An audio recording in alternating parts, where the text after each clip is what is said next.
Makasaraya ka ring bisita yung Pampanga Provincial Jail balang Lunes. Dapat uling tinukluy yung Lunes in December 25 o Pasko ngayon banwa. Ibuklat de pa mo rin kanuini karing bisang bisita, karing persons deprived of liberty o PDL.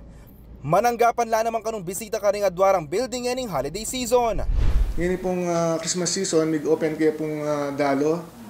From Tuesday to Sunday po ating pong dalo. From 9 o'clock to 4 o'clock p.m. Agpang kay Pampanga Provincial Jail o PPJ Warden Alain De Leon, atin alos 1,200 na PDL kay karelang pasilidad. Atos na ken 300 to 400 ang bibisita balang Martes hanggang Biyernes at binaras lang hanggang 700 din ipatse weekend. Mimyaneman pagana kay De Leon kani kamag-anak at kaluguran daling PDL ang magbisita kin Provincial Jail nganing holiday season.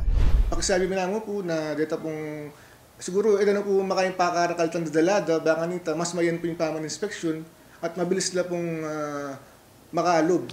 Kasi po nung dakal na po rin makapila o tapong dun dakal na po dadalan na gamit, mas maluwat po itang paman inspection karela. So mag-take pong marakala time. So imbis na po mas agad lang pong makalob, medyo madelay lang pong bagya. Yako po yung kaya kayong talasuy, JM De Jesus, ating pusong makabalen.